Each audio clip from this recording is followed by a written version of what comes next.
Welcome to another OCD Recovery Instagram Live. I'm going to be talking a little bit about one of the barriers that stops people from recovering. And what it is waiting till we're too comfortable to do exposures, to do reading, to work on recovery in general, waiting because that sensation of it will be easier tomorrow convinces us to leave it now. And the problem is we live in the now, so the tomorrow never comes. I've seen so many recovery journeys over the years end with people waiting for it to feel more comfortable tomorrow and putting it off till then. And that's why I put that post out earlier talking about that. So it's so important to really embrace it and go, I really want to get better. I want to work on recovery. I want to take those steps. I need to do those things. I need to be proactive. It's like any area of life. In life, it's so easy to watch Netflix, play computer games, any other distractions, but do the things at hand. The most important thing in life is consistency, being persistent, putting in hard work in any area of your life, in anything that you're trying to do, and making sure that you're keeping consistent with that and doing that regularly. Because what always happens is, I've got a washing machine that I need to turn off, and what always happens is that you have a situation where your whole life you're looking for, I just need to feel comfortable and get everything right. I just need to be comfortable. Oh, I can do a little bit of that, but I don't want to overdo it because then I'll be uncomfortable. And then that whole constant of waiting to be more comfortable means that nothing ever gets done. And that happens all the time. People always chase comfort and give up on things because of how easy comfort is to get into a trap of going for. So with exposures, you are going to have to white knuckle it at times. This is a problem for a lot of people. They start small, they do small exposures, and then they think, oh, okay, I don't want to go anymore because it's too scary. And so then they wait for another more comfortable exposure to come in. But you'll have to take leaps at times during exposures. You will have to white knuckle it at times. You're not going to die. You're not going to damage your brain. You're going to feel anxious. An old narrative of the past used to be, well, if you do an exposure that's too scary, you could feel overwhelmed with anxiety. The worst that's going to happen is you're going to feel a lot of anxiety, okay? That's not going to kill you. Now, obviously, you want to build up in a hierarchy, starting small, building up gradually, but you're going to have to take a leap because those steps aren't always going to be the same size. Let me reiterate that. Those steps aren't always going to be the same size. So you're going to have to do that. You're going to have to work through those things. You're not going to just wait till it all feels a nice, comfortable slope bit by bit. People will always want to do the tiniest steps.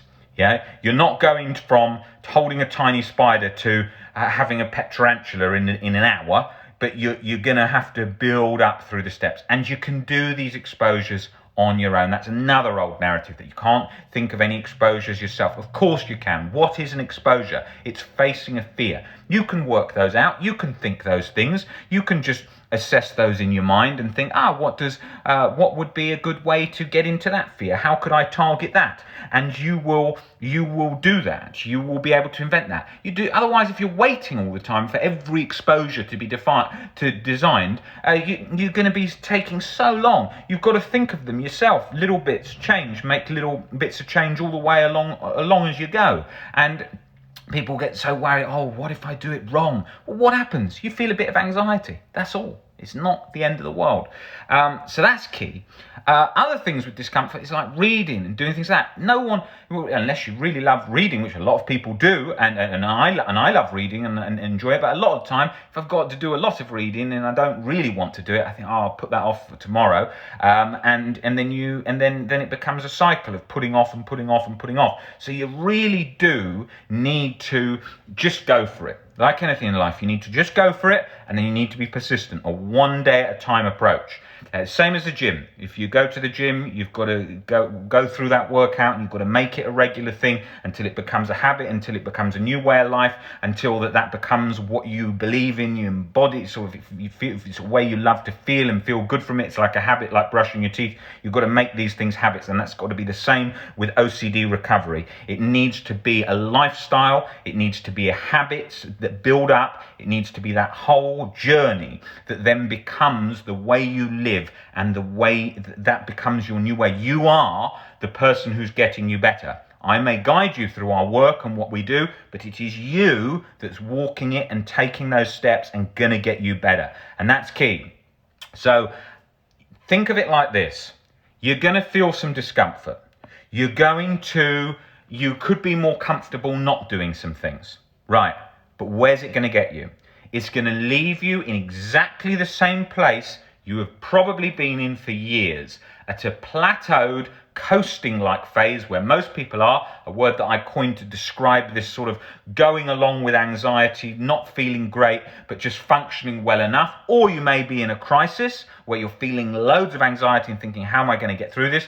Or you may be in a sort of constant up and down crisis. So whichever situation that you're in, you're looking to make improvement. You're looking for, how can I improve my life?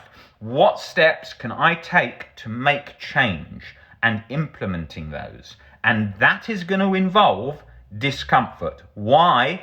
Because the barrier of comfort, where that comes to an end, where the discomfort is the plateau that you've reached. So only when you cross that and you start making change do you change.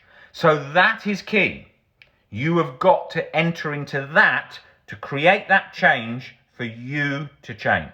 And that was just a very quick sort of snippet that I wanted to be doing a lot more of these on Instagram Lives to give you a sort of point that I think is very important, some information on that. And I'll be back on doing another Instagram Live tomorrow on another smaller topic to get that covered. Guys, great to see you all, and I will see you on the next Instagram Live.